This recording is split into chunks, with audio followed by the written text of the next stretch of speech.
તો મધ્યાહન ભોજનને લઈને એક મોટા સમાચાર મળી રહ્યા છે, જેની અસર 43 લાખ બાળકોને થવાની છે। રાજ્ય સરકારે એક મોટો નિર્ણય કર્યો છે।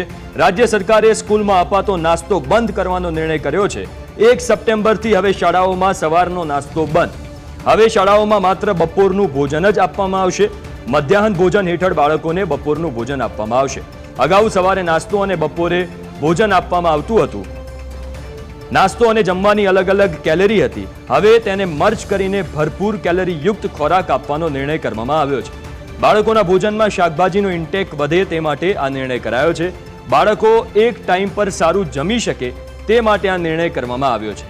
આ ઉપરાંત સંચાલકો અને હેલ્પર કામોના કલાક જળવાઈ શકે તે માટે આ નિર્ણય કરવામાં આવ્યો છે। તો વધુ વિગતો સાથે ગાંધીનગરથી સંવાદદાતા મલ્હાર જોડાઈ ગયા છે। મલ્હાર, જે આ મધ્યાહન ભોજનના જે બાળકો છે એમને હવે નાસ્તો આપવામાં નહીં આવે, પણ જે કેલેરી છે એનું ઇન્ટેક એમને ભોજનમાં આપવામાં આવશે। એમના મેનુમાં પણ ચેન્જીસ કરવામાં આવ્યા છે। શું વિગતો છે?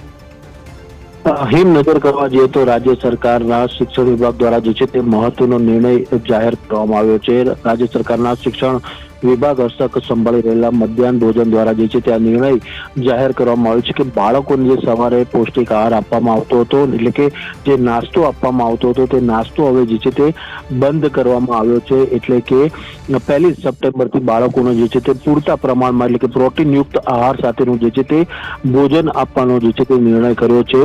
જોકે શિક્ષણ વિભાગના અધિકારીઓનું કહેવું છે કે બાળકોને બંને ટાઈમ અલગ અલગ નાસ્તો જે આપવામાં આવતો હતો તે પ્રોટીન યુક્ત હતો, પરંતુ હવે બાળકો સંપૂર્ણ રીતે ભોજન કરી શકે તે માટે નાસ્તો જે છે તે બંધ કરવામાં આવ્યો છે। આ ઉપરાંત બાળકો જે છે તે શાકભાજી તરફ વળે અને શાકભાજી વાળો ખોરાક જે છે તે આરોગ્ય તેને ધ્યાનમાં રાખીને જે છે તે આ નિર્ણય કરવામાં આવ્યો છે। આ ઉપરાંત મધ્યાહન ભોજન હેઠળ જે કામ કરતા જે સંચાલકો અને જે કર્મચારીઓને જે રસોડાવાળા હતા તેઓ સવારે બાળકોનો નાસ્તો બનાવતા હતા અને ત્યારબાદ બપોરના રસોઈની તૈયારી કરતા હતા, જેના કારણે કેટલીક વખત બાળકોને પૌષ્ટિક આહાર અથવા તો ક્યાંક તેઓને સંતોષ ન થાય તે પ્રકારનો આહાર નહોતો મળતો, જેના કારણે હવે બાળકોને સંપૂર્ણ પ્રોટીનયુક્ત આહાર મળી રહે તે માટેનો આ નિર્ણય કર્યો હોવાનું શિક્ષણ વિભાગ જે છે તે કહી રહ્યું છે।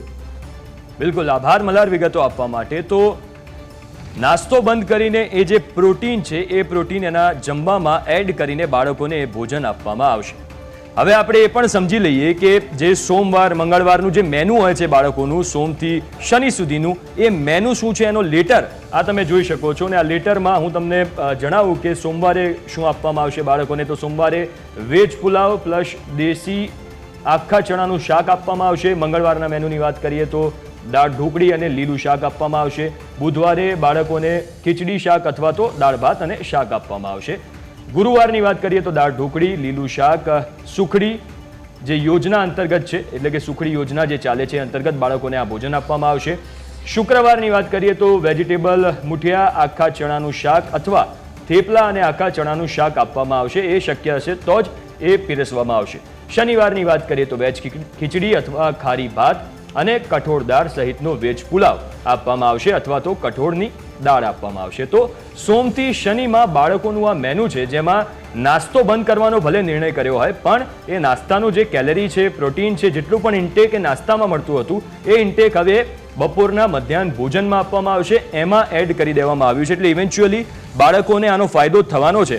આ સાથે જે હેલ્પર્સ છે એમને પણ આનો ફાયદો થવાનો છે। એટલે રાજ્ય સરકારે આ મહત્વપૂર્ણ નિર્ણય કર્યો છે। સવારે જે મધ્યાહન ભોજનમાં 43 લાખ બાળકોને નાસ્તો આપવામાં આવતો હતો, એની જગ્યાએ એ નાસ્તાનું જે ઇન્ટેક છે એ હવે બપોરના ભોજનમાં આપવામાં આવશે। તો 43 લાખ બાળક માટે આ મોટા સમાચાર છે। જેમ મેં આપને જણાવ્યું કે સોમવારથી શનિવાર સુધીમાં કયા કયા જે ભોજન છે એ આપવામાં આવશે બાળકોને, જેનાથી એમના સ્વાસ્થ્યમાં સુધારો થશે।